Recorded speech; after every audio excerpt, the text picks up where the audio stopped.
presentationdesignexpert.com. So awesome. I will Awesome. everyone. Well, I'm sorry I can't join all of you because I know you're going to have incredible and exciting questions to ask her, and she's going to have good stuff. But I had to say hello and let you know about my breakfast. Oh, thank you. I'm so good to see you, Carolyn. All right. Well, all of you have an awesome time, and I will leave you now and send you great, awesome thoughts for an incredibly productive time. Okay, sounds good. All right. Bye-bye. Bye. All right. Well, all of you have an awesome time. Uh-oh, I'm hearing echoes here. Hang on. Send you great, awesome. I turn this off. Who is Boo Bird? You? Boo Boo? That's me. Boo Bird? Yeah. Boo Boo. Boo Boo Bird. Why can't I figure this out? It's so funny when I'm okay. Here we go. Hi, Ian. How are you? I'm well, thank you. How are you? Very good. Very good. Welcome. Like our nice sunny background. What are you? You're US based, aren't you? Yes, I am. Southern California. Yeah. Okay. Yeah, I'm in Southern Australia. Oh, wow. You're up. Is it late or early? No, early, 9:30 in the morning. Oh, not bad. Not bad. On the 8th. We have a client that's in Australia. She's a dentist and she always loves to come, but she couldn't make it today. Yep. That's why I try to set the time so it works for them, but doesn't do very good for Europe. No, it wouldn't do. No. Let me just, I've got no assistant, so I'm playing on my own here. Let me hit record. And I think we're live to YouTube now, probably says in the corner. So welcome everybody. This is my monthly look over my shoulder as I fix your slides. And what I do is I help people look at their slides and see how we can make them better. It's all about the visuals. It's not about using PowerPoint or Keynote or Google Slides. It's about what do you put on the slide that matches with what you're saying and really relates to the audience so that it brings them forward. Listen and learn, and you know, if you're offering something, they'll want to take advantage of it. So I wanted to just go over my story, my foundation story. I'm working with a couple of speaker coaches and they said, well, what's your story? Why do you do what you do? And when I shared this with one of them, says, do you tell anyone that? And I said, I don't. And it's like, why don't I? So I'm gonna tell it for the first time here to you guys. My second job out of college after I got a degree in arts was working for an event company down in San Diego. And this was before computers. So I worked on a drawing board. I pasted up stuff. I set type. I cut litho tape, you know, they call it masking. And all that art would go to the Marin Carroll department where they would shoot slides of it. And so if a client came in and saw their presentation and said, you know, that slide's misspelled, I said, okay, we'll have that fixed in 3 days because that's how long it took to do things. And, you know, computers weren't even, I mean, they were on the radar, but not in my realm. I had no idea that this would come along and just completely change the way we do things. But early on in that environment, one of my duties was to take a globe, you know, regular globe. It wasn't on its pedestal or anything. He said, paint the water white and the land black. He said, go home this weekend, paint this, as my art director is giving me the directions, and then bring it back Monday. And I was like, okay. I mean, I'd just been on the job like a week. I had no idea what they do. And I was just trying to, you know, do what I was told. And so it was just in the time when MTV was really popular. So I sat and watched MTV all weekend and painted the globe. And then when I came in Monday, he goes, did you paint the globe? And I said, yeah, here it is. He goes, perfect. Take this down to the photo studio and give it to the photographer. And I'm like, you guys have a photo studio? Okay, so I walked down there, I found the photographer, I handed it to him, and he put it on a spindle, you know, like a tripod spindle, and he spun it 12 times and shot still images of it, rotating 12 times. And then that film went into the Marin Carroll, where they took it and they split it into panoramics. And when they did large presentations like that, it was usually 2 projectors next to each other, butted up next to each other. So it's a wide screen.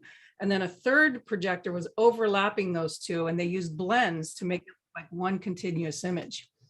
And so, you know, I'm just trying to understand how this whole system works, right? I'm doing what I'm told, and it's pretty simple stuff because I'm used to doing the graphics. But then a few days later, I'm working at my drawing board and I share an office with the art director, and I hear this music. And I'm like, what's that? And he goes, oh, they're programming your show. Why don't you go to the theater and check it out? And I'm like, you guys have a theater? So I walk down, I find the theater, it's dark.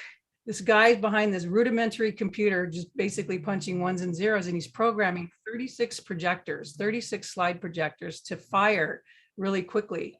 And if you think about it, a projector would take 2 seconds to cycle. So when you have 36 projectors and each one is 2-second cycles, how many milliseconds can you get movement, right? So it's a math equation. We won't go into that. But anyway, he's programming and all of a sudden he starts playing it and it's dark and the music wells up. And all of a sudden the screen lights up and it's this globe that's slowly rotating and it's beautiful green and blue colors and just vibrant. And I'm like, oh my God, I painted that. And it was for NCR, National Cash Registry, and it was just the introduction of their show. It was like a 10-minute show, but I mean, the production value and what we did to it was amazing. And I was hooked. I was hooked. That was in the mid 80s. And I've been doing slides ever since. And when it went into computers, that was like, oh my God, my sweet spot. I mean, I can design animations so much quicker. I can make edits so much quicker. There's different ways I can do animations and reveals, and it just opened up a whole new world. What I didn't realize is it also opened up a world of like everyone can make their slides. And in a way, I thought that was good, but also, you know, being a trained designer and understanding how the brain works and looking at slides and stuff, most people don't have that foundation. So I spent 30 plus years working live events, working backstage, setting up their computers, setting up their slides, making edits, getting it to the screen, and seeing how the audience gets taken out by the material that's put on screen that really doesn't make sense with what they're saying. Hi, Arlene. So it caused me to create this program of really talking about it and teaching people and empowering them to really have some magical slides. And what I tell people is I create slides, I call it the Hollywood effect. I mean, what if all slideshows were like a Hollywood movie where, you know, it was like you're excited and you were enthusiastic and you were pulled in and you listened to everything they said. I mean, amazing. And so that when you see slides that I designed, that's what it looks like. So I kind of teach how I do that. And I empower you to, you know, if you work on your own slides to do that, or I also do a done for you solution. If you ever want someone like me to do your slides, I'd be glad to help you. So anyway, that's a little bit about me. We got a bunch of people coming in. Hi, Marella. She's always here every month. I love it. And Christy's here and everyone else. So if anyone has any slides, let me know and I'll give you a Dropbox link, or you could even put it in the chat if it's not too big. And I'd be glad to take a look at them and we can see how we can fix them.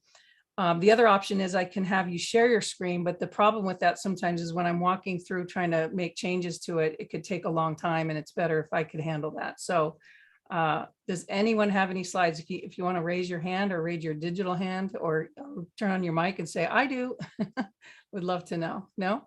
Bridget, my computer died, so I'm using my laptop right now and all my slides are on my other one that died. So I have to send them to you later. Okay, we can take a look at it later. Okay, so we'll just wait to see if some other people come in. I'm going to share my screen. And I have slides that we can look at later. Well, okay. Who's that? Who said that? Rocky. Oh, Rocky. Okay, hi, Rocky. Hi. Yeah, I'm on hold on another business call, but I wanted to make sure I got on here. Okay. Do you want me to give you a Dropbox to send the slides, or do you want to put it in the chat? You could send it privately to me. Okay. All right, let's see if I can do that. Or do you mean email it to you? No, I don't want to go into email right now. That would be a snare's nest. That would take me out completely. Let me just put in the chat here my Dropbox. Do I copy and paste it there? Is that what I do? Actually, just use that link in the, did I send that to the waiting room people? I sure did. Everyone in the meeting, here we go. So in the Dropbox, in the chat box, there's a Dropbox link. Just click on that and you can drag your slides to that.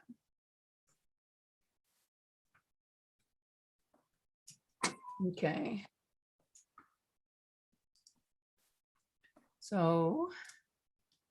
lets me pull up my slides here.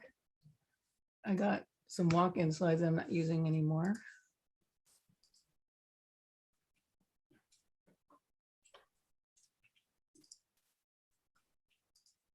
I also wanted to talk a bit about some functionality that Zoom has that you guys may not know about. So this is my last slide.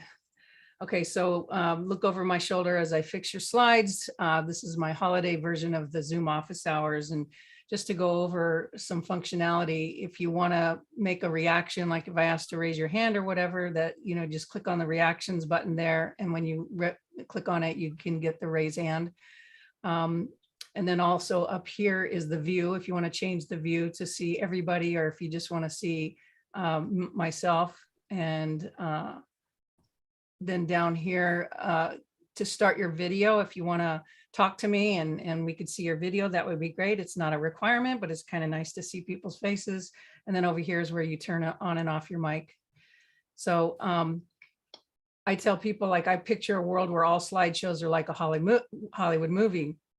And when I talk more about that, people get the idea. Like when I show before and after slides, they see stuff they've never seen before. I'll tell you, my promise is when I give a presentation, you'll never see slides. You'll how do I say it? You've never seen slides like this before. It changes people's worlds. It opens up like a new realm. And, you know, working with clients and helping them with their slide decks, but also helping them with their print materials, or maybe they need a landing page, and creating the visuals that encapsulate their branding. This is an example of one of those.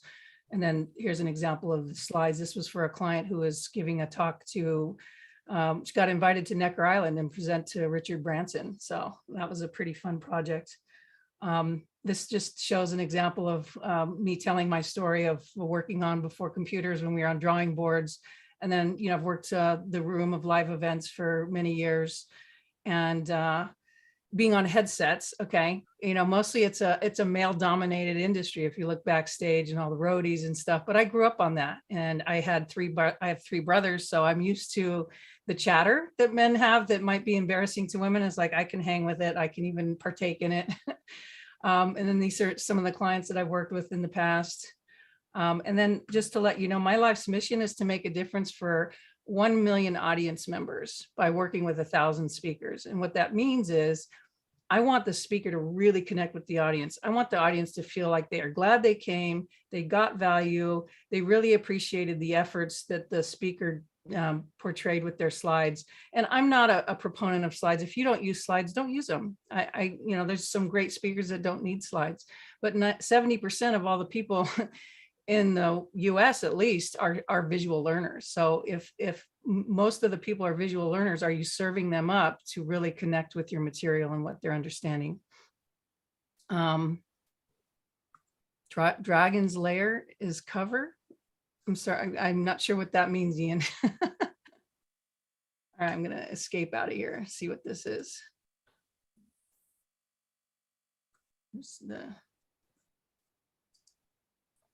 Ian, what was your message mean? Can you hear me? There's nobody talking. So, oh, you sent to the Dropbox. Okay, let me open the Dropbox then.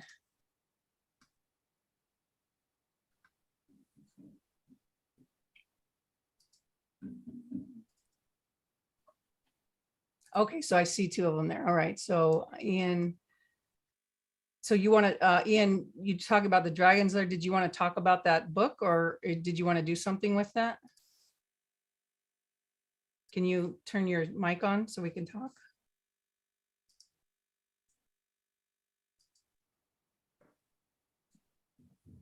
Oh, I'm still sharing the wrong screen. Here we go. Sorry about that. Okay, so Ian, I think this is your slides. Or Rocky, Yeah. this is Rocky. Yes. Sorry. Mhm. Okay, so tell me, what's your concern with your slides?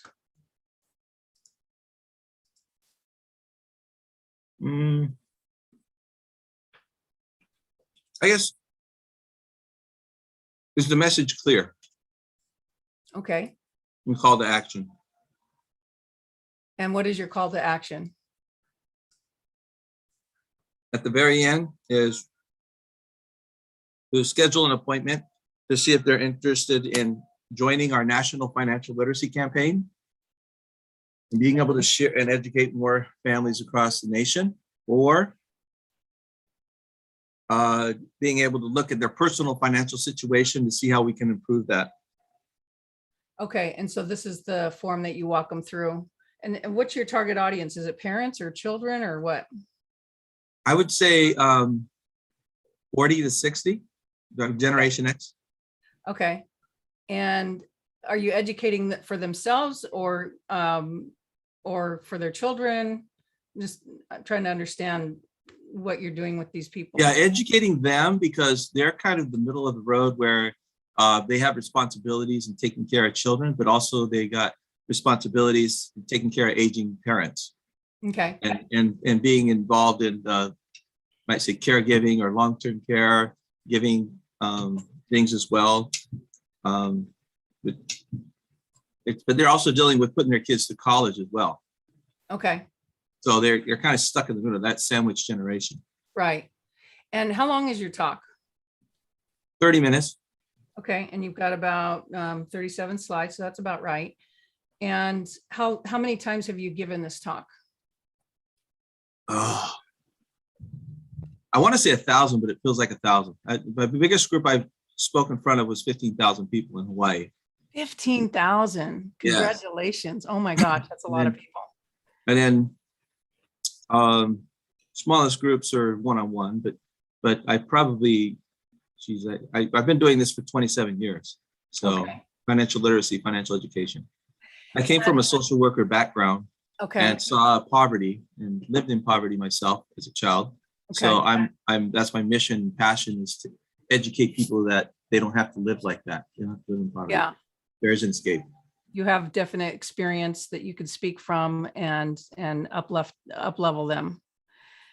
So what kind of, are you making an offer? Or are you just looking for them to book an appointment with you?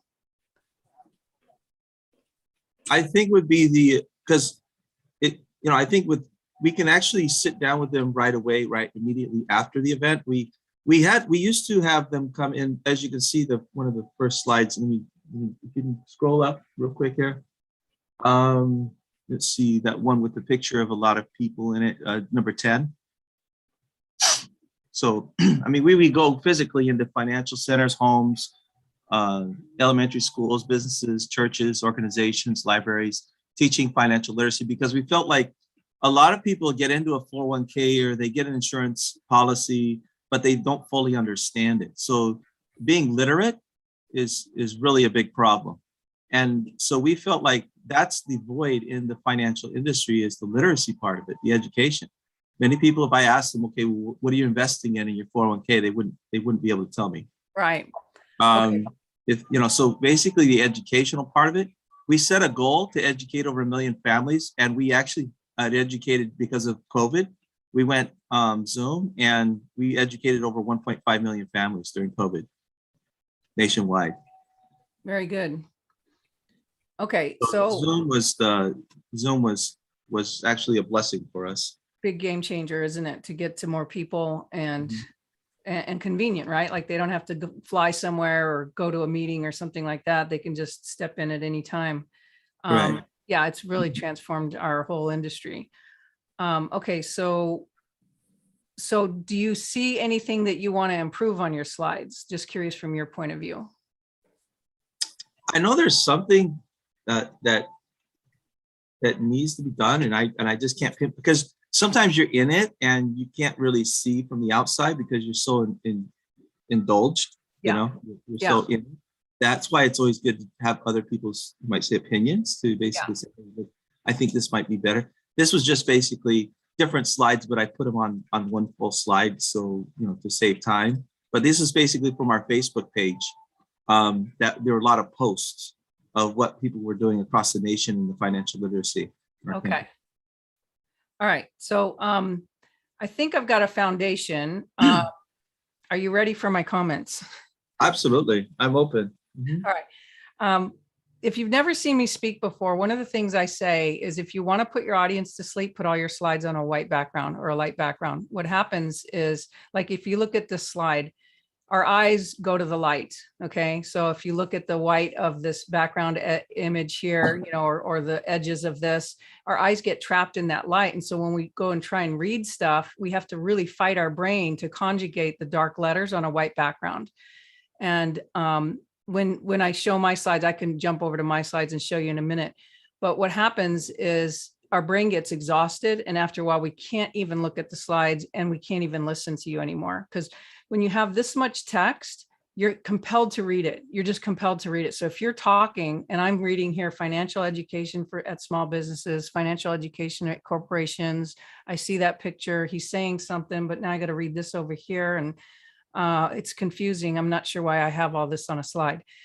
I'm just giving you an example of an idea of what they might be thinking. Okay.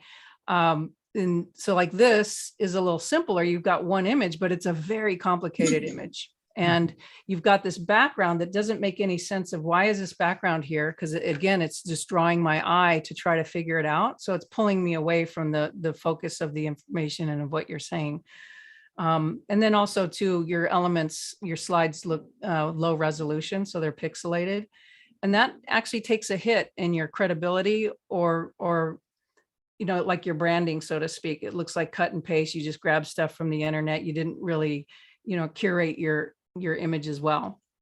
One thing I want to say great about your slides is you've presented this many times. You've presented to a lot of people. You've made some inroads and stuff, and you have some accomplishments. The question would be, is if these were designed differently to give more of that Hollywood effect, what would happen to all those visual learners that would say, oh, now I get it.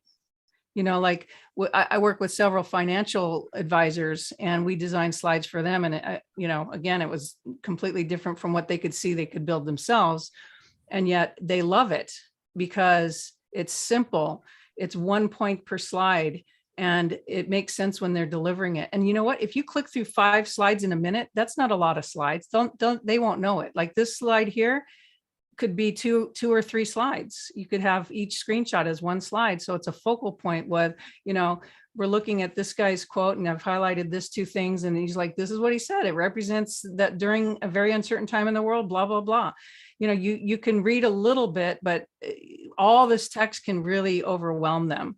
And, having this number down here, but then having this face over here, we always look at someone's face first. We look at eyes. What are the eyes doing? Are they looking at us? Or are they looking at something else? And then statistics are great, but you see how there's so much going on here. I don't know what to look at. So when I look at your slides in slide sorter view, I'm just overwhelmed. And it's like, oh my God, this is going to be a challenge to pay attention. And I'm not trying to be mean. I'm just giving you very straight feedback from years of working with people in their slides. I mean, these are beautiful. The problem with these templates and stuff is they put these graphics on here and they have no meaning at all. They think, oh, it's beautiful. And to me, it's more of a distraction. And plus you have way too much text here. How would you design this slide where you didn't have to have so much text? Because I tell speakers, if you're going to put all the text on the slides, then go up there, start your slides, and then walk off stage, because they won't be able to hear you, and just keeps clicking through the slides, let them read them, and then go to the next slide. And they're like, what? And that's what happens when we're listening to someone and looking at slides. It would be better if you had no slides, because then at least they can pay attention and listen to you. But then they might be compelled to want to take notes or write some things down, like you say something that's really powerful, and it's like, I'm not going to remember that. So what I do is I'll take that information that they really want to remember, and I'll put it very succinctly and simply on a slide that they can't not forget it. It's just like, oh my God, that's burned in my brain. I didn't know that statistic. It's 85% of all people that grow up, they don't have any idea about their finances. I didn't know that. I'm making it up, but you get what I'm saying. And it's in those stories that you're telling about the statistics or about what you're conveying that people remember, just like when we're little kids and our parents read us a storybook. We live in those stories. And what do we want to do when they're reading? We want to see the pictures. So what I do is I help you create the visual story to tell your story so that it really pulls the audience in. So at this point, I'm not sure what I would change. I'm not sure how to, change an individual slide to make it get better because there's just so much going on. I think the first thing I would do is put it on a dark background. And if I show you, let me just show you some of my slides. So this is a talk that I give. And you can see it's pretty different, right? It looks like, oh, wow, that's interesting. What's going on there? And when I get into it, I talk about the white slide, the eye chart. And this is what we look at. And us in the industry who wear headsets, we call that the eye chart. But here's a typical slide. Someone slaps this slide on a white background. This white acts like a flashlight in our eyes and it blinds us. And so I said, how could I redesign this? And I was like, it's a great graphic. Just make that graphic big, bleed off the page, put the text on a darker color and make that text the same as the gold, and it's branded and it looks simple. And I didn't do anything different other than just take this information and read it out. So you can see how the eye kind of rests and is more engaged, right? Here's another sample of laying out a slide differently. Like he thought this was a sample funnel. And I said, no, this is a sample funnel. It makes more sense to the brain of what you're talking about. And then hot seat. He was talking about a hot seat as he does a mastermind and he pulls someone up on stage and he works with them for 10 minutes. I said, well, I'm not really enrolled to want to volunteer for that, but let's give them a picture of what that might look like. And, here's a comfortable chair, like one of those hotel lobby chairs that you just want to melt in. And then the background looks desolate and it's about to rain. And so it's got that tension of what a hot seat is. So without saying all that, that's what you're conveying. But you're excited because it's like, oh, what am I going to learn if I go in the hot seat? So it's much more enrolling on a visual sense. And then I'll just show one more. This is a client of mine who helps speakers get on stage. And I'm like, I look at this slide and I'm like, it's not really well laid out. It's got this white on the side that my eye fights for. I said, let's calm it down. Let's really emphasize your branding and make it simple and clean. And then her offer slides again, on that white background. Notice now how the white kind of just really shines out. And I look at this and I can't really read it because there's so much text and I want to pick out the numbers so I can add it up and I can't because it's not well laid out. So we did one click at a time. You can talk about each offer. The numbers line up to the right, they make sense, and you can get more sense of what that offer is. So this is my example of, we call it limbic messaging. The limbic brain is the lizard brain and it's the emotional brain. And we tie to those images. A picture's worth 1,000 words, right? So if you see a great picture and you're talking to that picture, you're going to remember what's been said and tie it to that image. That's why the imagery that we pick and we tie with what you're saying has so much value and meaning to it. So what do you hear what I'm saying? Yeah, I can see actually. And I actually have seen this presentation that Okay. you've done before. So it reminds me of that I really need to get the color in the background, and then white should be used for the lettering, or yellow. Yeah. Kind of scenario. Yeah. Like, even here, this is for Microsoft, former CFO of Microsoft. Whoa, come on, give it to me. Wrong image. Where did it go? So he's talking about how his department was not real popular and he came in to lead the Department of Finance. And he's like, why are we not popular? And he's going to that story. And I just say, what went wrong? So he's talking about what went wrong, but all we say is what went wrong. And what happened was that picture went gray. It actually went kind of brown. So in the brain, it's like, oh my God, something went wrong, and it's in the color that you shift that you get that idea. Here's another one where finance, they just love the numbers. They love looking at reports and they love, delving through the numbers. And then we fade it back and we go into his value pyramid and he talks about that. And then he gets into how important it is to, as a finance person, to see around the corners. What do these reports tell you that we want to go forward and do better in sales? And so all of these, he's talking to these slides for at least a minute, maybe 2 minutes, but he's telling a story. And all we're doing is look at this image, and this is what the Hollywood effect is. This is what has you imagine what's being said and then tie it to that image. So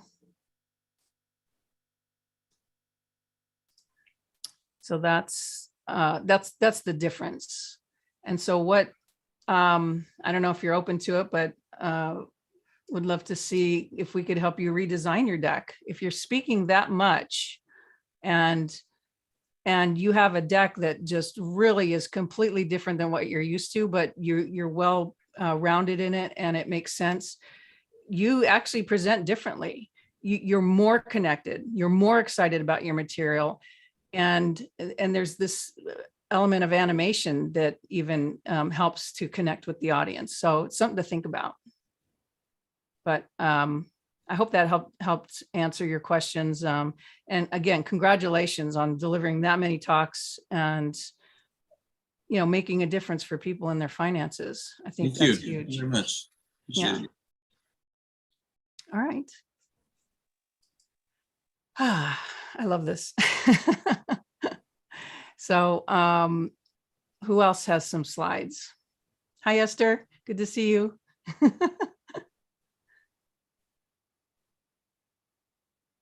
Ian, do you have any slides, or did you send me something? Who sent the book?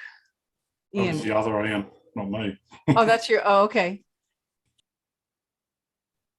So I think he put in chat that he can't get on the camera, so he might not be able to get his sound on. oh, Ian McKellum, not you. Okay, there's two Ians. Okay. So can you put in the chat what you want to, what's your question about the book cover?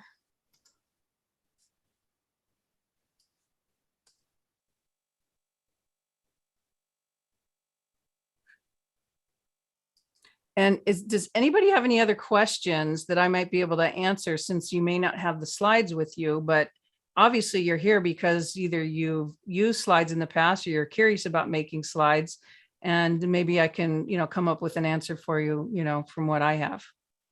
Oh, no, Mike, that's okay. Just an image to critique. Okay, let me pull that, share the screen then, and we'll pull that up. Okay, so you can see this. This is his book cover. And my first impression is it's interesting. There's like some cool graphics there, but the text is hard to read. And it's laid out in a way that is covering kind of the most important information. So whoever designed this really didn't have an eye for design that, you know, takes the important parts and respects them. And I can show you an example of slides, what I mean, but like if you look at the word Dragon's Lair, and it's lair, and it's like this part here, this person is pointing there, but the hands, I'm looking at the hands and the face, and it's like, I want to see what are they doing? Where are they going? But it's the text is in the way. And then this guy down here, yeah, obviously his hands are out, his eyes are up, and he's kind of a main figure. I'd say these two things are way more important than this.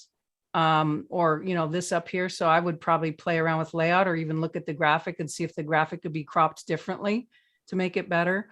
Also, the graphic is pretty monotone in the tonality of it. Like what I mean is you've got some pretty rich tones on the horseman, and then a little less, but still nice tones in the shaman, I guess.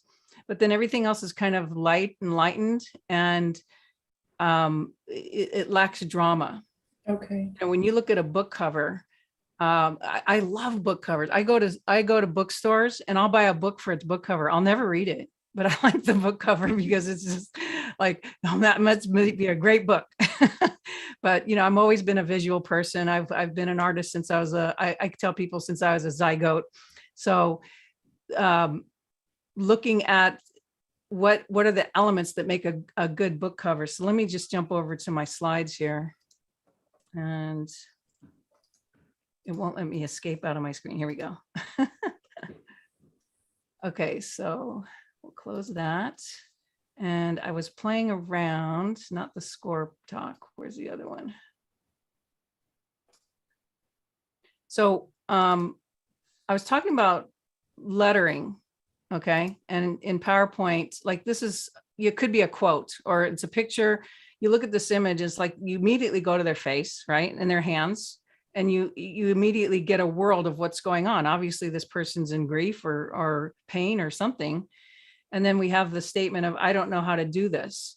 And the lettering is fine, it's okay. But to me, the letters are too spaced apart. And so what I did was I tightened up the letter spacing and I moved it in an area that was more spatially congruent with the picture. And when I look at that, it's, if you look at the shapes of the letters, see how it kind of creates this shape, and then it's echoing in this angle here. That in design is knowing how you can make it congruent or harmonious. And then here's another one, same kind of thing. We took the lettering and we matched the color of his sweater, right? So there's congruence there. And I don't know how to do this. So we just tightened up the letters, moved it down a little bit more. And again, it's kind of echoing the shape of his head. You've got this kind of innocuous background that you could put text on, so it makes it so much better. So when this happens with book covers too, is like, what fonts are you using? How are you laying it out? What's too big? What's too small? Are you playing with different sizes? And I, when I do a book cover design, I look at a lot of different books. First, I look at industry similar books to what this is. And if this was standing on a shelf next to those other industry books, how would this book stand out? How would this attract people's eyes more than others? I do that same thing in package design. We've won several awards for our package design. Same kind of thing. How's it going to sit on the shelf? Who's it going to sit next to? How's it going to attract their eye that they would want to buy that product? And does it relate to the product and what the product is about? So there's a lot involved in graphic design, and trained graphic designers, they understand this. But most people who design slides or do layout, they might be a secretary or a virtual assistant or whatever. And I'm not bashing them. A lot of people love to jump on the computer and create this stuff. They just don't have the foundation for layout and how the brain works and how the brain sees things and reveals things and what are the most important parts of an image. And that's why I create this format, so I can tell people these are the important things you want to look for, and how do you crop an image? How do you make it more interesting? So I wanted to talk a little bit about that. Put in the chat if this is making sense, so I can get a little interaction here. Yes. Okay. Jen says yes. Very good. All right. So I'm gonna share something that I've been wanting to share for a few months now. How many people use PowerPoint? Put yes in the chat if you use PowerPoint, because this what I'm about to tell you is just pretty much exclusive to PowerPoint. I absolutely bliss, but watching your okay, Morel. Okay, so we got yes on PowerPoint. Okay, good. Has anyone ever experienced the red X in PowerPoint? So the dreaded red X, what that is you laid your slides out, you probably closed your deck and opened it a few days later, worked on it again, added more slides, whatever. And then one day you were getting ready to talk and you open your slides and every image that was supposed to be there is now a red X. This actually happened to a client of mine the night before he was speaking, and we were at a hotel at an event, and he called me to his room. He says, how do I fix this? And I said, you don't. You have to go back to your previous deck. He says, I don't have a previous deck. And I said, oh, that's a problem. And what we do when we work on slide decks is we save a version every hour. Just because PowerPoint saves it is not the thing. I mean, when you're doing this stuff every day, 8 hours a day, you find ways to prevent the red X or the problems that the red X has. Because if you've worked on a deck for 2 weeks, you've put, I don't know, 60, 80 hours into the deck, and then all of a sudden you open it and all the pictures are gone. You're going to have to recreate it. Not from scratch, the text will be there, but you'll have to put in your images again. And if you didn't save your images in a folder or whatever, you got to go find them again, or however you did that. There's a lot of ways that people put images into a deck that could cause problems. And so the here's an example of a client's slides where on the left is her slides missing the images. Like the first one has the image, but all the other ones are missing their images. Like, what happened? And scrolling down a bit more, it's like you look at her slides, she's got very rich visuals. She loved the imagery. And we were working on her deck, and one day we opened it and it's like, uh-oh, where's all her slides? Something went wrong. And so I thought, okay, this is a good teaching point. And if I zoom in closer on what that thing says, it says the image part with relationship ID, whatever that number is, was not found in the file. And this is not a good day. Not at all. So I do have a link I could put in the chat, but this is one article, and I think it was mainly talking about Macintosh, but I think it does happen on PC as well. So, and they've been talking about this fix since 2012, and it's still not fixed. So my suggestion is save copies of your slide decks. You know, if you're working on a deck and you're going to spend 20, 30 hours on it, save it every couple hours and put a version number on it. Like if you look at the top here, we have version 1 here. And when version 1 tells me that that's the version we sent the client. So if I have V1 R1, so an R1 would be like a revision after that version. That's after the client saw it and we're making revisions. And we'll have R1, R2, R3, R20. But we save all those decks and we have something to go back to in case something goes wrong. Very rarely has it happened. In fact, this year, I think it happened twice. All right. And we're in it all the time. So not that much, but when it happens to someone and they don't plan for it, it's devastating. And so I just wanted to point that out and kind of enlighten you guys. Here's a screenshot I grabbed earlier today of a chat talking about it. And he says, the bug was fixed. However, any presentation that was saved using the bad version is permanently damaged. The only repair is to recreate the damaged presentation. And you know what? PowerPoint doesn't address it. They don't talk about it. And that kind of bugs me. You know, PowerPoint is a very powerful program. I am a Mac person. I loved Keynote when it first came out, but, you know, been doing this for years and PowerPoint just has beaten them a little bit, you know, caught up and kind of surpassed them in the speed factor. When we're editing slides, when we're making revisions, when we're creating templates, and people don't understand templates. When I mean by templates, it's like your master slides. People don't even know what a master is. And we design in slide master. So you can see here, this is one master with a blue background. This is another master with a white background. Actually, there's two masters because you see the parent and the child. And then these are masters with the red background.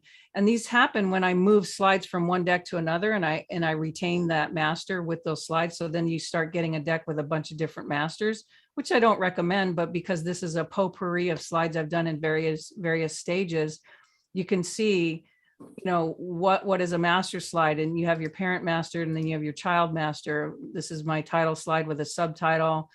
This is a picture on the left slide, and this is a picture on the right slide with a title and some bullets. And when you have these masters, it's so much easier to populate the content. And if you wanted to change your master to be a dark background and you stayed faithful to the masters, it's a matter of 10 minutes that you could change your whole deck, your whole coloring and everything because you were faithful to the masters. So most people don't understand, most graphic designers don't understand masters. It's people who do slide work all the time. They understand the power of it. And so I just wanted to share that with you as well. What else can I talk about? So we talked about text and layout. What questions have come in the chat? Let's see. So linked images instead of embedded. Great question, Ian. The linked images is what causes the problem. And I've even done experiments where I saw this guy who worked at Microsoft, and he came backstage because his client was speaking, and he just pushed me away to take over my computer and show him some stuff. And so, can you see my screen? Am I still sharing? Yeah, I'm sharing. Okay.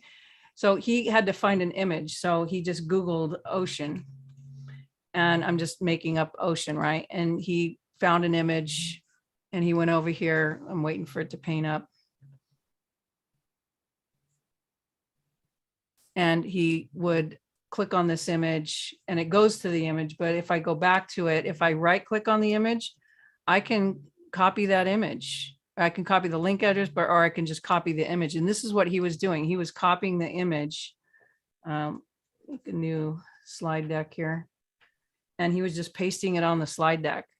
And that copying and pasting with having no link anywhere could cause the problems. But, you know, in a pinch and getting it done quick, that was a quick way to do it. What I would recommend, if you're going to grab an image off the internet, make sure that you have the usage rights for it first. Don't be stealing other people's work. But you can right click on here and then just say save image as, and then it'll save it to your desktop or to your downloads folder. And then you can take that and insert it into your slides. Mac doesn't have a way of linking to images, but I think PC does. So I would probably embed them all. Same with video. If you want a video to play reliably, embed the video and don't link it, because people think, oh, I'll link it and it'll keep my file size small. Yeah, but most people don't remember to copy that slide deck with the video when they're going off to present and put it on a memory stick or on a laptop computer or something. So Bridget, I don't understand embed images or link images. all right, so if I were to change this layout here and do I have an image? Yeah, okay, so this is an image, right? And if I click on this image, it lets me find an image to put in there, okay? And so that's linking to an image, but on the Mac, you can't link to him. It embeds it in there, okay? But on a PC, you have that choice. It's in the preferences, I think. I don't use PC a lot, so I couldn't really navigate where that is. I'm just telling you from the So saving the image to your computer is actually embedding it? No, saving to the computer is giving you access to it so that you can then place it on your slides. Copying it from a clipboard, from a browser to the clipboard, the image doesn't even exist. So if you went to the red X, you wouldn't have that image to replace it because it was on your clipboard and it no longer exists. Okay. So that's why I say always copy the image, put it in a folder of all your images so that you have a folder of images that you put in your slides. Okay. Yeah. What else? I don't know what else to say unless I have questions. Okay, here we have a question here. Jen is asking, can I share slides, but they are on Canva? Do I share a link? Yeah, you could share a link. I can take a look at that. You're welcome, Ian. Design is the foundation of congruence and order, and our brain likes order. And I was going to show this slide deck earlier of this secretary talking to this designer because she lost her cat and she wanted the designer to create a cat flyer to find her cat. And it was hilarious because the designer is not open to her criticism. Anyway, okay, so Jen, there's the link there. Okay. So Jen, do you want to turn your mic on?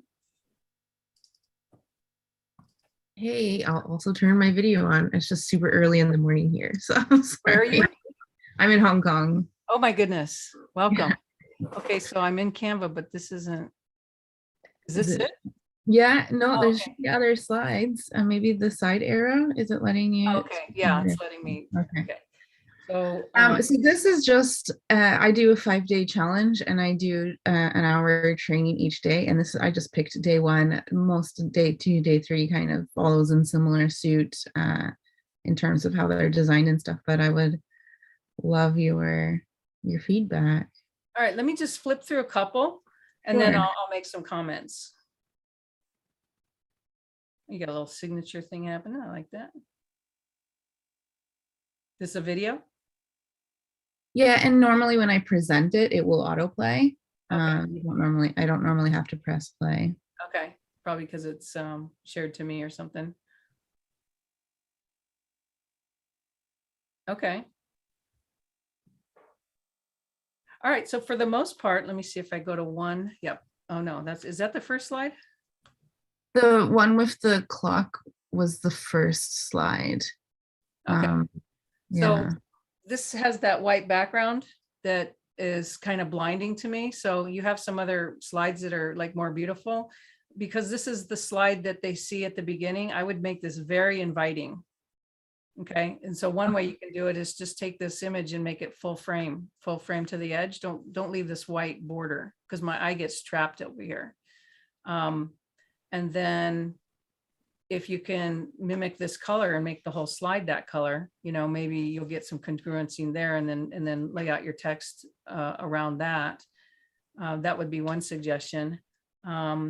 This here, your text is kind of spaced weird. Like you got this first one really close to the title and it's not spaced right. And then you got a lot of extra space here. I agree. This is my VA went in to change the dates, and she does not have a design eye. So she did not fix, we added an extra section so that changed the spacing, and she didn't adjust everything else. You know, and you can make the text smaller. It's not like you're in a room of 200 people and they're standing in the back trying to read it. You know, this is usually a Zoom thing, right? So it's right in their face. So And this is a completely unsexy slide. It's just kind of just information. Yeah. Well, and it's like everything's the same size. So when I look at this, you're talking about Saturday, Sunday, Monday. So it's, you know, every day coming up, right? And then the second, third, fourth, fifth. I don't think the TH or the ND is necessary. It just slows down readability. Sorry, which one? What's that? Sorry, what do you mean? The October 2nd ND. Oh, okay. Yeah. October 2, October 2nd. You still say second, you know. The other thing is like this is as big as this. Like what's the most important information in these two lines? Name one thing that's the most important. Time and date. Okay, but what about the title? You mean the title of the session? Yeah. Well, I guess then I feel like they're equally important, and that's not the answer you want. Well, so if you want the time and date, then put the title below it. So put the time and date, everything on one line, and the title below it, make the title almost half the size. Okay. So that the time and date stand out.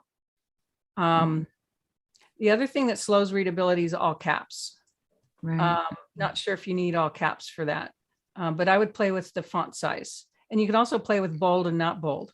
Like, you know, this title, if that's not important, just make it not bold underneath. And like if this let's say this is 30 point, make this like 18 point, you know, or 20 point, and just see what that looks like. What happens with the eye when it moves through and sees that. And then this is fine. A little hard to read hey, but you know, it's not a deal breaker. I'm okay with sometimes all caps. Just know that if you have everything all caps, it just makes it hard to read everything. And like, again, you have all caps here and you have all caps up here, just something to think about. And it's a video, so you probably can't change it.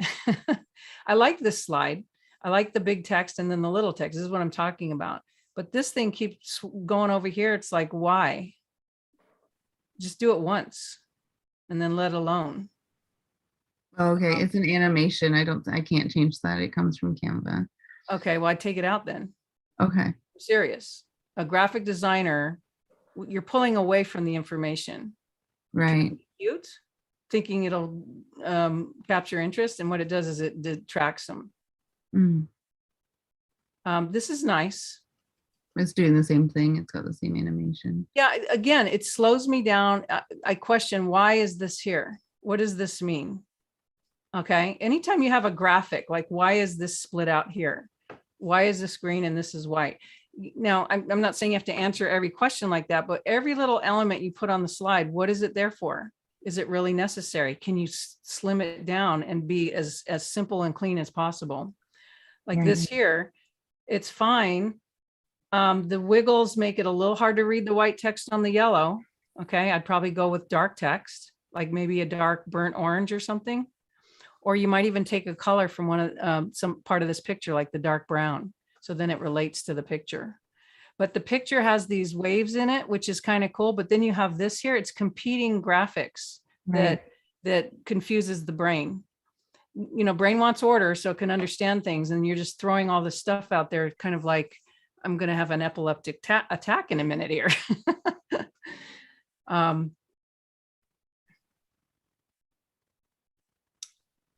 The first thing I notice is this font isn't anywhere else. This number font, like you have a font choices going around. And I'm not sure why this is different. Yeah, I'm not sure why either. It wasn't actually like that normally. I think maybe Okay. some things, and I didn't notice it. You might want to look at tightening up your line letter spacing. Okay. You'll be surprised at, I mean, graphic designers are like nuts about letter spacing. So I'm just giving you a clue. You can play with the letter spacing. Don't go too tight where they're touching everything. But to see how playing with it a little bit makes readability, and it just gives it a more richer quality to it. I would get rid of the blinking question mark. The huh is great. Huh? That's great. But you have two things going on. Again, I don't know why I keep saying this, but it feels like I'm going to have an epileptic attack. It's like too much, right? People, when they know that they can do animation, they do too much. Mm. And if you look at my slides, and I come from animation, I've done animation for 30 plus years, and most of my animation is a simple fade. Why? Because we don't need, it doesn't make sense. Why is it blinking? Why is the question mark moving? Move one or the other. Either stop the huh from changing and do the question mark, or that, but both of them together, it's like a car crash waiting to happen. Okay, now you have drawn numbers. Interesting. Okay. Well, that's the numbers that were there. It's supposed to be on the other one. Oh, okay. Yeah, I don't know. So every time we do the presentation, some things need to go get updated, and my VA doesn't notice if fonts change or anything. Mm. And sometimes I miss going back in and looking, so. Okay. Now, if I look at slide sorter view, which I don't have control over this, but I would be mindful of how many slides have a white background. Right. And maybe cut that down to 10%. If you're going to have a white background, sometimes a white background wakes them up, but sometimes it's like too much and it's blinding. Yeah, that's a great point. I didn't even think of that. I think I do have a lot of white. Yeah, like this one here, like you have the color of the lamp here, and then you kind of are playing with that color here. Make a color bar of that color. So instead of white, have that color, and then put your text as light color. And then the eyes go to the light, they can read the text much easier. And then the arrows could be like a lighter version of this green, blue-green color. So they're kind of a hint. That's what I would probably play with. Okay. Oh, I was hoping that animation wasn't working. Sorry. I was like, oh, you stopped the animation. Oh, so much better. Again, white. And you know what, if you had a color swatch for the background, like, you've got some bold colors happening, you can choose 2 or 3 or 4 different colors that the background takes on one of those colors, and then have the circles be white. So inside the circle is white, so that we go and look at it right away. But here we got so much white, it's just hard to pick out. Yes, yeah. Yeah, you don't need the animation for this one. Yeah, see, the text has all changed, and then it didn't line up with the animation, and my VA's like doesn't even notice that it's overlapping. Yeah. High level, just get rid of all the animation. Okay. I mean, layouts are good. Your layouts aren't bad at all. I mean, from most of the slides I've seen, I'm going to give you a B-, B+, maybe. Well, I did go to school for graphic design, so it's a little bit embarrassing, my B-. But. Oh, okay. Well, I'll give you a B+. How's that? Okay. And the yellow on white, very hard to read. Think of a colorblind person. And if you're not sure about that, squint your eyes and then tell me if you read it. 100%. You called me out. I do website design, so accessibility wise, you couldn't have that on a website. So yeah.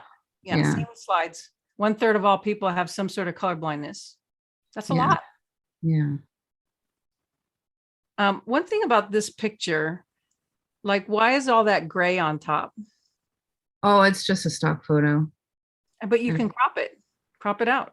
Yeah, it was because I was using a template, just slotting in all the photos are that same size. So it just popped it in, but definitely I can I can improve that. It was a question of speed, whether instead of faffing about, Okay, so here's the thing. If you want to really connect with your audience and make it better, I'm giving you some feedback. Mm-hmm. you know, just makes it more interesting, because I look at that blank space and I'm thinking something should be there. Why is that there? And I sit there and look at it and I'm missing everything else. You know, like I see the red shoes, I see the red background, I see the relation there. That's great. But then this gray, what's the gray mean? You know, and it could be where, like in the body text, maybe a word or two is in the light gray that relates to that background or something, or the blue of the pants or whatever. Just pulling colors that way. Great. Too much white. I never even thought of the white before until today. So yeah, I'm sorry. that's Very okay. bad news. But you know, basically, that's it. You know, make sure that you could read your text. These are pretty bullet heavy, but I know in some cases you have to have them all. I would try to line the bullets up, you know, so I would push this line to line up with this one and just push it up so that you have this even spacing between your headlines and your body. Right. Again, crop this. Okay. Just because it's a template doesn't mean you shouldn't be able to crop. Oh yeah, I definitely could. I was just like, you know, doing things last minute. So that's it. Popping it in, Well, that's what everybody does, right? Last minute. And when you think of a talk, okay, I heard this number, probably you won't want to hear that. When you think of a talk, you're going to give a talk. You want to practice that talk. For every minute that you're speaking, you want to practice for an hour. So if your talk is 30 minutes, you're going to practice for 30 hours. That's not creating your slides as well, but practicing. So when you think of that as practice and delivering it and really getting into the story of it, you know, spend a little more time on your slides so that just they better connect with them. You'd be surprised. You might convert one more person from it. You know, just from having that order and having that. And if you're a graphic designer, use those skills, pull it in there. All right. Any more questions on that? No, that was fabulous. Thank you. I'm excited I'm actually restructuring what my boot camp looks like. So I have to go in and change my slides anyway. So excited to do it properly now. And I will spend a lot more time than just doing it last minute. So thank you. Okay. Yeah. So you're going to have to tell me, because I can't read the chat. If anyone else has any other questions, you've got to either put it in there again or tell me with the microphone on. Oh, you have too many white too. Okay. Let's see. I think that's about it. Link image. Okay, we already talked about that. All right. Let me see here. I'm going to share this deck. So this is a deck. These statistics are pulled from the internet. So this is not my original design. I took their slides and created slides because I thought the statistics were good. And these slides automatically advance. So this would be something like I would have as a walk-in before I start my presentation, or I was going to have these playing, you know, when you guys started coming into the room, but I failed to get them up in time. And they move a little too fast. You can't read it all at once. So I'd probably slow that down. But you can see I'm not using a lot of different animations. I'm being mindful of the animations. Like that one went forward and then went backward. It was the same animation. So there's a relationship to them that kind of makes sense in the brain. Some of these have a lighter background. A lot of them have colored. There's an image that's tied to a statistic that's tied to an icon. But I just wanted to show you how can you lay out statistics that, you know, might be intriguing and memorable for them to want to remember what you're saying. So I just wanted to show that deck. Okay, what else can I show? All right, someone's got to ask me a question. Christine, you got your hands up. Oh, I did. Do you create yours in Canva or PowerPoint or whatever you call it? That person that just spoke, or myself? Yourself. I use PowerPoint. Okay. Definitely use PowerPoint. Canva is great for non-artists or people who want to pull elements together really quickly. And they do slides. The problem is the templates that they create are like too noisy for me. and they're not easily editable. It's like each slide is a work of art.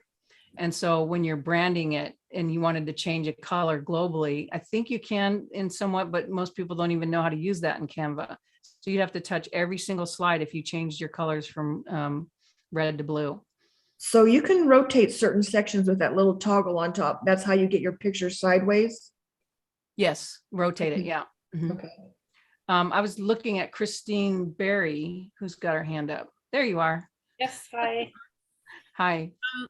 I have a question about when you use Keynote. I don't know if you really use Keynote that much, but when you use Keynote, how do you put video? Like I put the video in, but then the people on Zoom couldn't hear the video. They could see it, but they couldn't actually hear the audio. And I couldn't figure out why that wouldn't work. It wasn't working for me either. So is there some kind of a special action you have to take?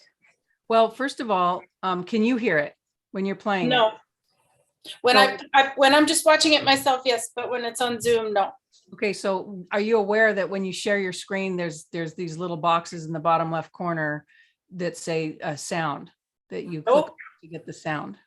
No, I didn't know that. All right, so I'm gonna let you share your screen. Can you share your Okay. screen? Or do I have to give you permission? No, it looks like I can share it, but do you want me to pull up I don't have it ready, but I could Pull try. up, pull up find it. anything that you're gonna share a screen with and I'll show you. We won't be able to see your screen and you don't have to hit full share, but just when you click share screen, you're gonna see a thing in the bottom left corner that says share sound. Oh, I see. Okay. You wanna make sure that's Um, checked. Yes. Okay. Just give me 1 second here. I was just thinking maybe I could actually find that slide, but I'm not in the right spot, so that's fine. Okay. I'll go to. So I'll just pick a page then. Okay, so. So with that share sound clicked on, then you wanna see if we can hear the sound.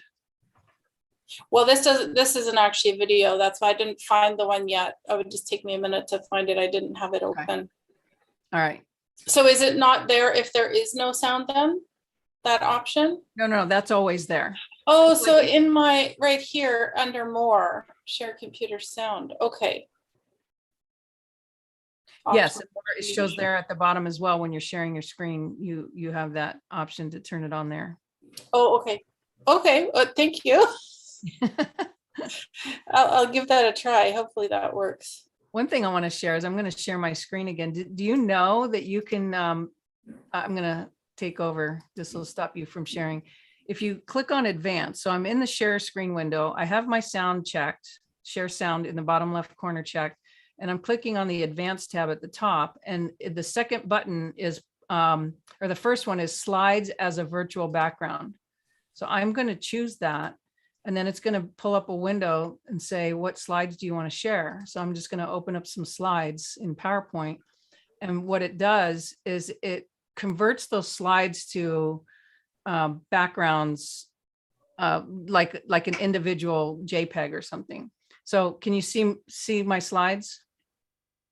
Can you see me in the corner? See me? Yes. Yes. What's cool about that too is I can click on this and make it bigger.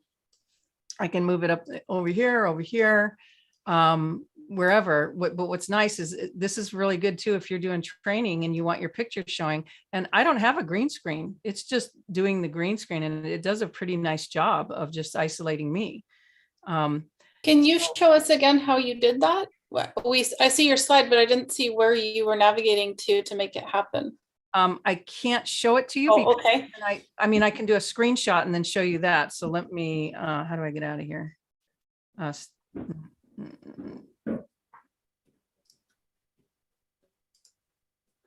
Oh, can you see my screen? Or you probably can't. Okay, so I'm going to do a screenshot of this. And then how do I stop screen sharing? So that I'm not, this is, okay, stop share. There it is. Okay. So I'm going to share my screen and just show you that screenshot.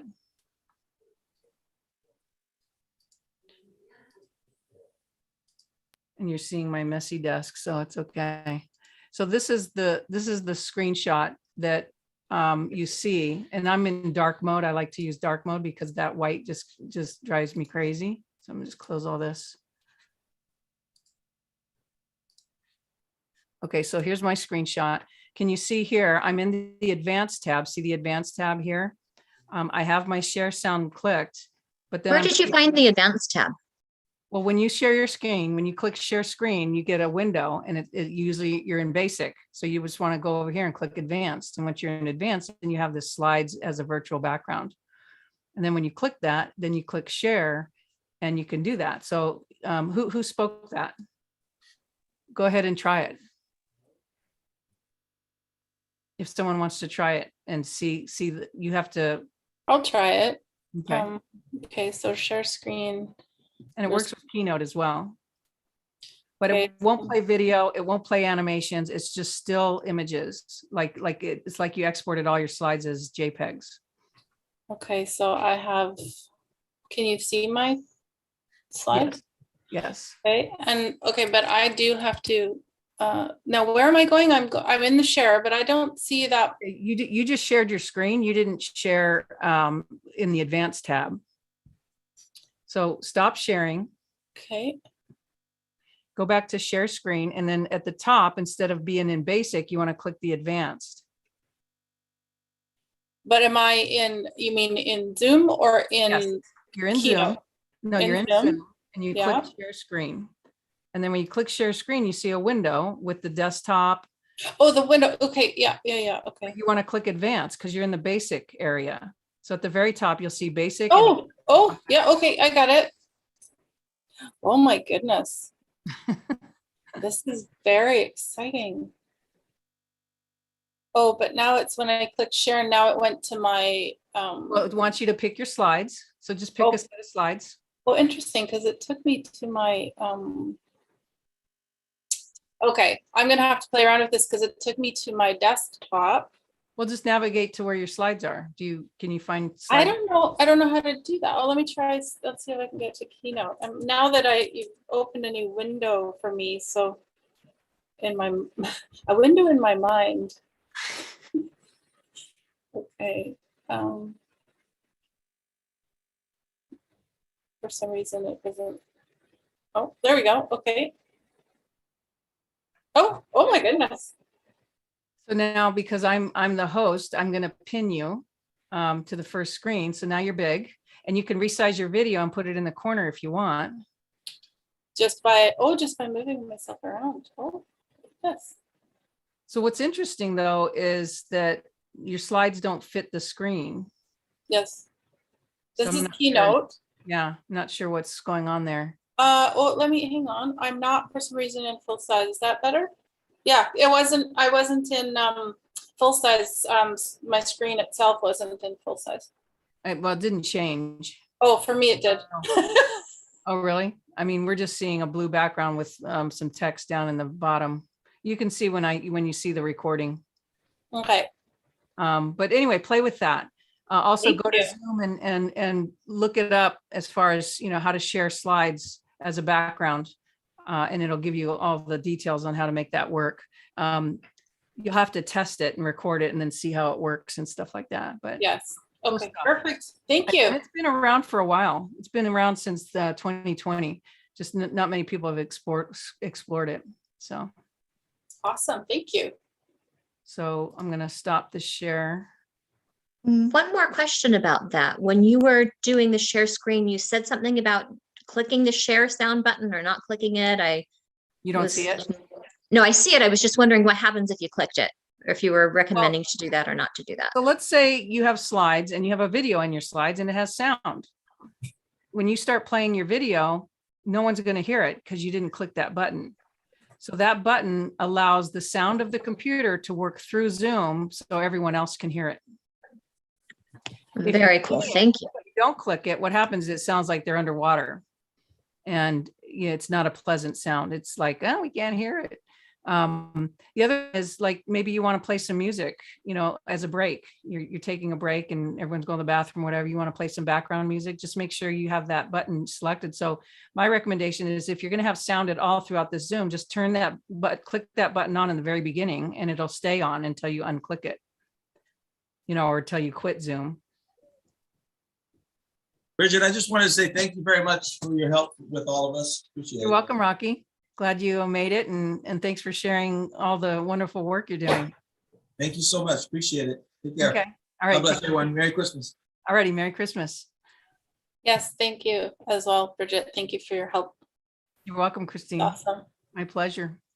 For those that, if there's no other questions, I know we get a lot of people that come and just want to listen, or want to see. But there's something that they're learning, and maybe they can't articulate it. I would really love to know kind of what are they learning, or what's missing that they would like to learn. I know, Esther, you give a lot of presentations. Do you use slides? You do use slides. Okay. Yeah.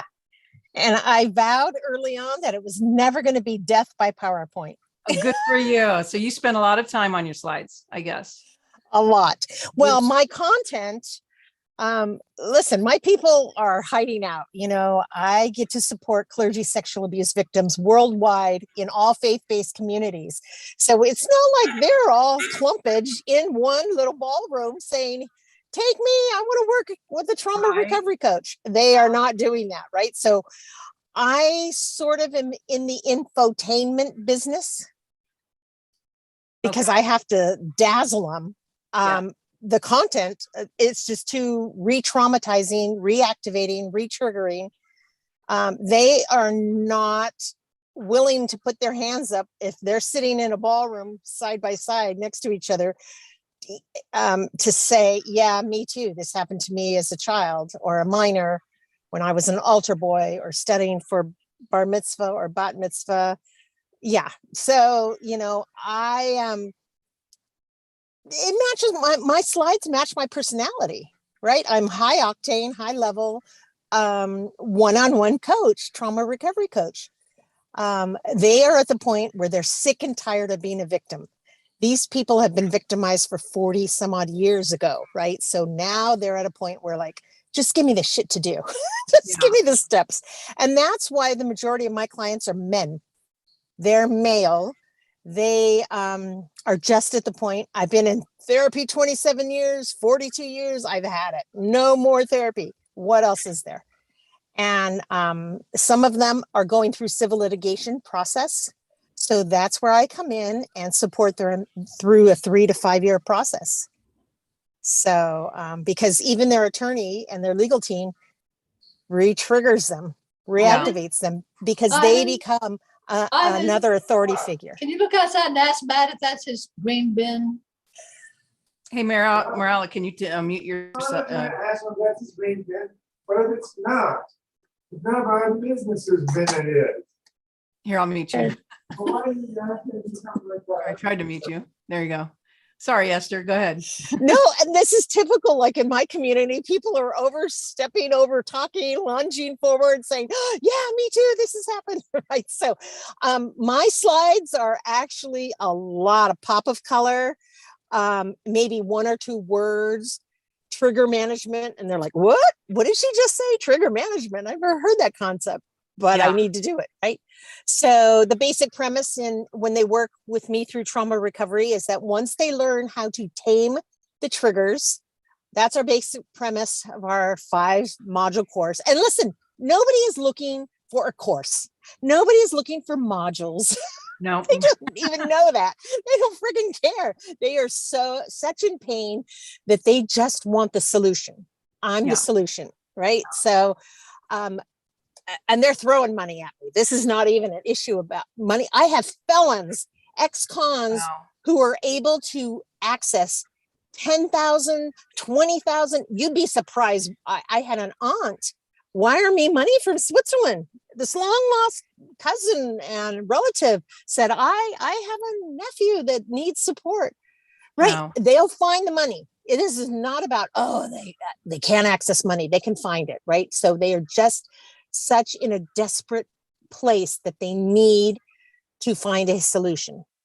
Well, and thank you So- so much for doing that. It turns out that I have a family member who's no longer living, who was as a child abused by a Catholic priest. Mm. And he's a man, right? And he never spoke about it. I didn't hear about it until after he passed away. And looking back at the relationship and how he navigated life and kind of seeing, that might have had an effect on him. Absolutely, absolutely. And it's a crime committed against our minds, our body, but mostly our soul. Yeah. Yeah. Yeah. What And happens? we take it to the grave, right? Yeah. Oftentimes it is the thing that sends us to the grave early. So Do you use a lot of images? no, No images, none at all. no, we have some images, not Okay. a lot. Okay. But like the concept of trigger management, that's enough to like, whoop, they do it. You can see them in their chair doing a Scooby-Doo moment. What did she just say? Trigger management. So like with module 3 that I talk about, because that's my free gift, giving away that taming trauma triggers. Mhm. I talk about how it's like a tiger. The trigger is like a tiger. And so this image of this ferocious tiger is on the slide. Right. And I say the trigger is exactly like this slide, right? Like this. And sometimes if I'm talking to a more intimate group, I'll bring a 5-foot cardboard cutout of a tiger, right? And I dress with a pith helmet, with the butterfly net, the Love it. safari jacket. I walk in there and they're like, what? And I say, I'm teaching you about trigger management today. You're going to learn that the trigger acts like a ferocious tiger. Its only goal is to take you down. Mhm. It's to consume you, devour you, and make your life a whole hot mess. Wow. Right. So, and then I've got their attention. So you see how the infotainment in such a hot topic, it's a highly sensitive topic because I can re-trigger them. I can reactivate them with images. So, I'm not putting up crosses and Magen Davids on my slides. Or churches. But I'm remembering a slide deck we did for a client who spoke. It was just a motivational talk, and her son passed away from cancer or some sort of disease, and his daughter. How did she manage through that? And so she developed a program of how to help her daughter, his daughter, her granddaughter, remember him. And it was like she knew he was going to die. He was still alive, and they were going through these memory exercises and diaries and stuff. And so her whole presentation was talking about these different things of like creating a Christmas ornament that goes around the tree of little memories of him. I remembered when he took us for ice cream. I remembered when he'd sit on the floor and color on the coloring book with me, and writing those down and creating this ring that goes around the Christmas tree and things like that. And it's just like, and so we found images that would support that, but just that would trigger in that memory. It's like, oh, what a great idea, And then we found some really poignant images of a father holding his daughter's hand, and all you see is their back silhouettes, and they're walking towards a lake or something. And it's just the memory of them, or what they, how do they keep that memory alive? So I don't know if it's a difficult conversation. It's one that's not talked a lot about, but like, how do you navigate that? So I think those tough conversations, there are ways. And like you said, you've got this infotainment built. I would love to see you in action one day. Have you seen me talk on Lisa Sasovich's stage? I haven't. I mean, we were in the program together, but I never saw you when you spoke. So I missed that. Yeah. Oh, okay. Yeah. I'll send you some stuff. You can see how I sizzle. Yeah. And so when you make the comment about the Hollywood movie, I totally resonate that. That particular line just struck a chord in me because my people, they go to the movies to numb out, right? Yeah. They go to the movies to numb out from the constant pressure and repression and depression of the crime that was committed against them as a minor kid. Yeah. So, I need to capture their attention. They get to believe me. And then I get to tell them, let me support you in this, right? You've never been where you're going. Yeah, very good. And they're like, what did you just say? I'm like, recovery. You've never been where you're headed to. Yeah. Right. I've been there. I Yeah. sued the church, the Catholic Church, received a multi-million-dollar settlement. And listen, I could have bought a lot of Twinkies with that money, but no, instead, I decided to invest in me and figure out how I can teach others how to self-heal from their clergy sexual abuse traumatization. Yeah. And they can do it. Yeah. Kudos to you. I mean, really, I bow down to you for your commitment, and you're working through it yourself and then helping others. It's so valuable. Thank you for doing that. Oh, you're welcome. And you know, I'm a fangirl of yours. So I know you are. I always see you in the background. So, and I think we're like neighbors. You're in Orange County, right? yeah. Yeah. So we're like neighbors. Wow. Well, thanks for coming and thanks for sharing. And just wanted to let people know, if you want a done for you solution, if you want me to help you, I'm actually creating a special where my 30-minute talk, the price to do a 30-minute talk, I'm actually going to give you a 60-minute talk for that price. And when you think about it, you could make one sale and it will cover that cost. And what you'll get with that after we're done is you use the slides for a couple of times, and then we're going to come back and we're going to see what worked, what didn't work. Let's make some revisions. And I had a client, you know her, Helen Chang. She did speak to sell and never saw herself as a speaker. And when she saw Jonathan Christian on her stage clear the room, they all went to the back of the room to buy his products. She goes, I want slides like Jonathan. And I'm like, well, I can help you with that, but it's not the slides alone that's going to bring it. So she got invited to speak to 75 people for 30 minutes to give a $2,000 offer. And 30 minutes isn't enough for that, but she was required to do that. And so after 30 days of working with me and practicing every day, I made her practice and record it and send it to me. Put that practice in there. You won't regret it. She got up there. She was proud. She worked with her slides. She understood it. She loved her material, and she made $6,000. She's never made anything from stage before. $6,000 didn't quite cover the cost of the slides, but she got asked back. And they said, we're doing this talk again next month to 300 people. We want you back. We're going to do it in Canada. Will you come? So same talk, we made some revisions, and in 30 minutes, she made $72,000. And that's something she can use over and over again, right? I don't keep charging her, it's yours to use, and, all the power to you, because it connects them together with that Hollywood effect, with their audience, they're seeing slides they've never seen before. And, you understand this, you're not going to do death by PowerPoint, but I'm speaking to others. So if you're interested, I'll put a calendar link in the chat before we leave. Get on my calendar and let's talk and let's get this going, because I do have a payment plan for it too. So make it easy for the holidays, but really get ready for that next year. Get that talk ready and get out there and really have some higher conversions. So that's what I wanted to offer people. So do you know Noelle Randall? Esther? No, I don't. She was a sassy. We're working on her slides right now. She is kicking ass. She helps women, Black women, learn how to invest in real estate. And so we created her slides. Her colors were mainly pink with a little blue. And then after 2 years of doing that, here's my calendar. If you guys want to get on my calendar, she realized, you know what, men are the ones that invest. We need to change the colors to blue. So because we were on a template, it was very easy to change, and we got our slides up to date. And she just called me last week and she says, I want to do a speak to sell talk. I have 90 minutes and I want you to take my 3-day events and turn it into a 90-minute talk. And I'm like, okay, we can help you with that. And, she's so busy. She just didn't have time to do all this. And she does a Facebook, not Facebook, a YouTube video every day. And she's now making $30,000 a month just from those videos. Wow, that's fabulous. Yeah. So I was like, I'd like some of that. But that sassy, our sassies, man, they're doing great. It's really great. Right. Because it's the training. You've heard my story. I didn't understand this online stuff. And, Lisa Sasevich tells us, oh, if you have a high ticket offer of $2,000, and I'm thinking, $2,000, I have 5 modules. That's a $10,000 program I have. No, she meant $2,000 for the whole entire course of 5 modules.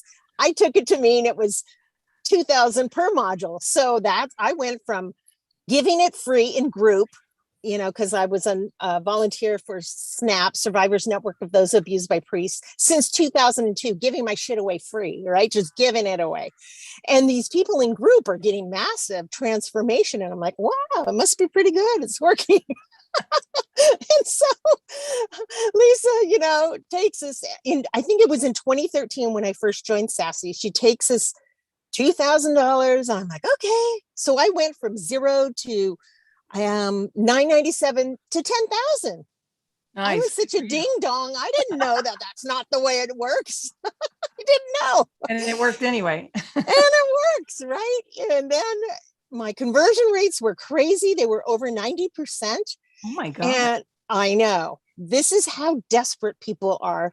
And even after they sued the religious entity that was complicit in the cover up, they're still jacked up. Now they're just rich with a lot of jacked upness, right? And so they're like, what do I do? That money acted like a hot potato for them. And I know it was the same way for me. I'd go to pull out $20 from the ATM and I'd see all these commas in there and I'd be like freaked out. Right? It was the reminder of what had happened to us as minors. Right. So yeah, and it was just, it's so beautiful to be able, I've seen the transformation you did with Helen actually. Since her talk, I think she was on Craig Duswalt, is that his name? And she spoke from stage and I'm like, whoa, her slides look so snazzy. What was that? Right. So I've seen it in real time. I'm surprised you mentioned that because I was like in that room and Helen's like, I'm so nervous. This is the first time I'm using this tech. I'm like, oh. Oh, yeah. So you were in Vegas? I was in not Vegas. I was in the other place by Los Angeles. Oh, no, in Los Angeles. okay. Yeah, when she Welcome, Jen. yeah. That was the first time she ran it. And then she told me she was taking it to Vegas. I'm like, woohoo, rock star marketing, I think is what it was called. Right, exactly. And so yeah. And she did remarkably well. I'm like, oh my gosh. You know what I noticed about you, Bridget? You can't even see your own genius about it, is that your slide decks that you've created, I've seen them, you know, through the virtual events and all that, but they act like a virtual Spanx. Now, what this means, oh my God, people are going to think I'm wackadoodle. So what it really means is that we don't have to rely on the slide deck because the Spanx give us the support. It like gives us this illusion of comfort, of really tethering us. Like we tether astronauts, we tether dogs. Tethering is good, but I seem to recall with Helen specifically that she had this polished confidence, even after doing Lisa's speak to self stuff, but this polished confidence with the slide deck. Yeah. It was like that support. And that's why I say it's like a virtual Spanx.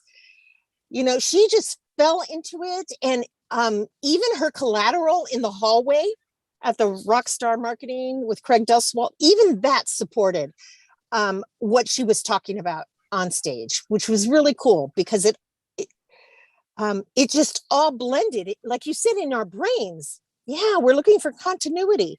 Yeah. And walking out after her presentation and you see her in the hallway, it's like, oh, that all matches. It's not that it's matchy match, but it also is supported and coordinated and cohesive and pulled together.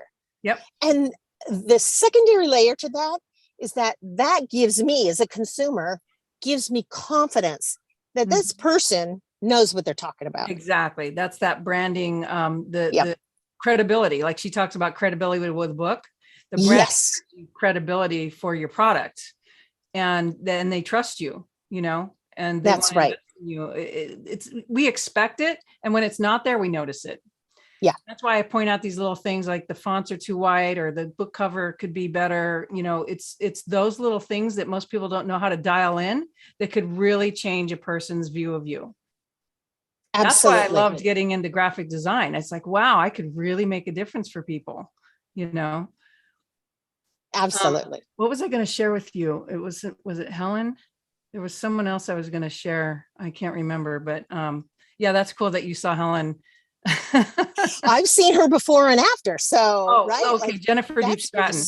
oh yeah. I Okay, love so Jen's. I was working with her on her deck for her 3-day event. And after the first night, she calls me, we're at the hotel, and she says, I need to make changes to my offer. Can you come to my room? And I said, only if you have chocolate.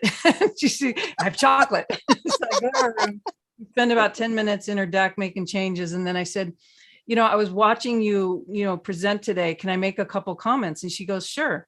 And he says, you have your downstage monitor, you're looking at it. And it's interesting. Every time you're ready to go to the next slide, you stop talking, you look down, you click, you wait a second, you look at the next slide and you start talking. So here's my suggestion. When you're going to click, because you're about to finish your sentence. So halfway between the last sentence and before you end the sentence is when you want to click. So it's going to go to the next slide before you're finished. And what happens is you won't have that pregnant pause in the middle. And then you can continue to the next slide. She looked at me, isn't that cheating? I was like, why do you say that? So, well, then I'll know what to say next. And I was like, okay, cheat away then, because this is what all the pros do. They advance ahead of time because the brain connects to this is what's next, but they still hear what you're saying and it ties it all together. It's like a song. It's like putting a song together and really choreographing it. And that was like the best trick she ever learned. That's so great, which brings me to a question for you. In the confidence monitor, I call it a confidence monitor. What did you call it? Downstage? Okay. Downstage your confidence. Yeah. Okay. So in the confidence monitors, is it appropriate to have a different slide deck? I mean, not one that has all of the visuals, but just that has like a Post-it note or a Cliff's Note version. Yes. Or is that not done? Oh, do on you? large Okay. events? Yeah, on large events, that's probably one of my duties sometimes is they'll bring me the deck and then they say we need to make an alternate deck of just their notes. And so they'll just basically see their notes there and maybe a little thumbnail in the corner. And so we'll take a screenshot of their slides, put it in the corner, and then just make their notes nice and big. And they'll usually have 2 downstage monitors. So one will have what's on the screen, so she can see or he can see what they're seeing, but then on the other side, they see their notes. So that's not uncommon to do. Okay, But fabulous. It's 2 separate decks. It's 2 separate decks. And me being the operator back there, I have to hit 2 computers, at the same time, or we can put it together and make them both trigger by the clicker. In the olden days, they didn't do that. We had to do it hand by hand, but that we've done that for 30 years. Mm-hmm. Wow. Very cool. Yeah. So it's a good cheat. But Yeah, here's what I'm learning is I'm learning how to string stories because I'm learning to talk about my story. And then there's other stories that I can tie into, why do I do what I do? Or when I worked with the speaker, there's a story there. And so the pictures or the graphics trigger the story, and so you can't help but remember, okay, I'm talking about this. I was on stage when I worked for Kodak and I won that award. So I talk about the years I worked at Kodak and what I got out of that. It's like, the story, you lived it. You don't need to see notes on it, and you won't forget it because you tell it over and over again. So when I learned that, it's like, oh my God, when I can touch into my stories that are in my heart, I can get really passionate and really excited. And that's what gets the audience excited. So this is something I'm working on. And Lisa Nichols does she calls it the dip. She talks about that, how it's so empowering. We know the story, we lived it, right? Mm-hmm. So like in the Speak to Sell model, it's the visibility and the credibility, right? And the vulnerability, right? So we get to not stay stuck in the vulnerability, but we get to tell about our experiences. That's our credibility piece, right? Yeah. And when you can get really vulnerable with it, like it's in the moment, they can do that. And at a much deeper level, we know how Lisa was really good at that in telling her stories. So it's a different realm when you're practicing it and like, how is this coming across? And oh my God, I have to be private. I can't talk about that. And it's like, you know what? You can talk about it. Yeah, absolutely. Absolutely. Well, I'm so glad we connected. I know, me too. I love sharing and it looks like other people are listening to us, so they're getting value. I appreciate that. Oh, good. Good. I hope everyone gets to work with you. I hope so too. And I would love to see your slides someday. Let's do a slide review. Okay. What you're working on. So all right. Get on my calendar if you want. I'll send you an email. But everyone else, I have my calendar in the chat if you want to grab that. Otherwise, we'll see you next time. And thanks for being here and have Bridget, a one more happy holiday. question. Oh, okay. Go ahead, Christy. Thanks, Esther. How do you put a video in a PowerPoint? I actually have a video to show you how to do that. But if you want me to show you really quick, I can. Let me open up my slides again. So you have a video already, right? Yeah, I have videos, but someone else asked the question and I want to know. Oh, okay, great. Who asked it? Do you have a name? I don't know if it was Paula. Was it Paula? No. I don't know who it was. Okay, so I'm just setting up my screen so I can find a video real quick, and then I'll share my screen. Now this is PowerPoint, so it might be a little bit different with keynotes, but the general aspects are the same. Hang on. Where is my video? So I had a video that I created earlier that I wanted to show at the beginning, but I didn't have time to do it. So I think here it is. Okay. All right. So I'm going to share my screen. Oh, it's Christine Berry. Share screen. Okay, Christine. So I have a blank slide. I usually start with a black background. Okay. And so there's nothing on this slide. And so I'm going to go into view. Let's see, where's insert video, movie from file. And I have my little quick envelope here of where my video is, and I call it Missing Missy. I'm just going to double click. And because the video is big enough, it fills the whole screen.